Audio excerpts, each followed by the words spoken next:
Hi and வணக்கம்.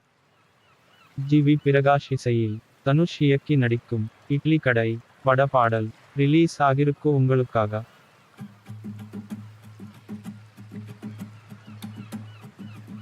Director Girish Thirukumaran இயக்கத்தில் அருண் விஜய் நடிப்பில் ரெட்ட தல பட பாடல் ப்ரோமோ வந்திருக்கு. தனுஷ் குரலில் பாட்டு வெள்ளிக்கிழமை வருதாம். டைரக்டர் பார்த்திபன் இயக்கத்தில் நான் தான் சிஎம் பட அனௌன்ஸ்மெண்ட் வந்திருக்கு உங்களுக்காக. அருண் பாண்டியன் மற்றும் நட்டி நடிப்பில் ரைட் பட போஸ்டர்கள் வந்திருக்கு. படம் 26ஆம் தேதி ரிலீஸ்.